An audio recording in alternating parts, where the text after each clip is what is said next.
नमस्कार. Taste with Saroj मध्ये तुम्हा सर्वांचं खूप खूप मनापासून स्वागत. आज आपण बनवणार आहोत मार्केट पेक्षाही भारी आणि स्वस्तात मस्त असे कुरकुरीत केळ्याचे वेफर्स. हे वेफर्स जास्त प्रमाणात करणार असाल तर 1 ते 2 महिने जसेच्या तसे कुरकुरीत राहतात.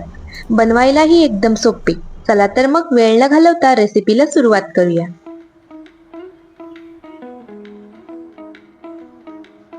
केळ्याचे वेफर्स बनवण्यासाठी मी इथे 2 केळी घेतली आहेत. ही केळी स्वच्छ धुवून घेतली आहेत. आता आपण यांची साल काढून घेऊ.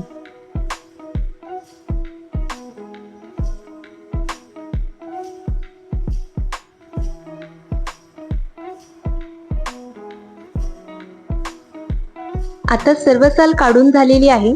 आता आपल्या घरी जे स्लायसर असते त्यावर या केळ्यांचे स्लाइस करून घ्यायचे आहे. सुरीने देखील तुम्ही पातळ काप करून घेऊ शकता, पण स्लायसरवर एकसारखे काप केले जातात.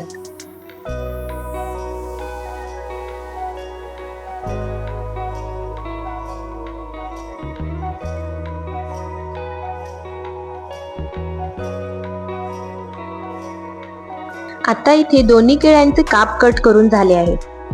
मी इथे 1 वाटी पाणी घेतले आहे. यामध्ये 1 चमचा मीठ घालून ते मीठ या पाण्यामध्ये पूर्णपणे विरघळून घ्यायचे आहे.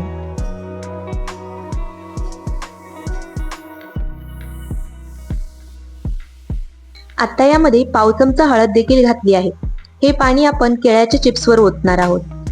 हळदीमुळे रंग देखील छान येतो. कढईमध्ये तेल कडकडीत गरम झाले आहे. आता यामध्ये मावतील इतके चिप्स घालून ते तळून घ्यायचे आहेत.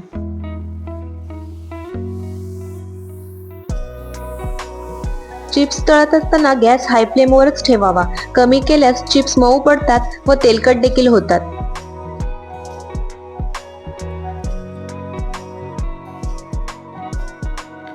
आता यावर आपण जे हळदीचे व मिठाचे पाणी तयार केले होते ते 3 चमचे पाणी यावर घालायचे आहे आणि चिप्स पुन्हा तळायचे आहेत.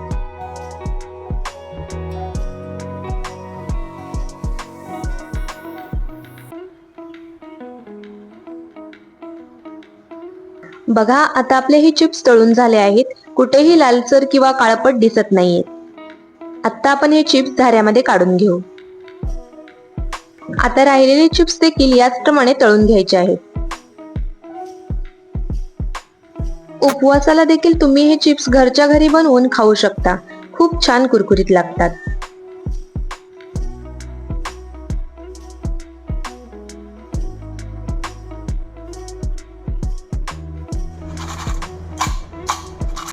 आता यामध्ये 1 चमचा काश्मीरी लाल तिखट घालणार आहे. तुम्ही असेच देखील खाऊ शकता. आपण एक छान टॉस करून तिखट चिप्सला लावून घेऊ.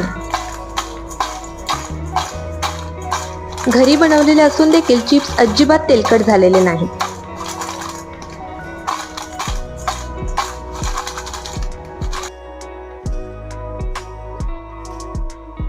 बघा, याचा छान कुरकुरीत आवाज येत आहे.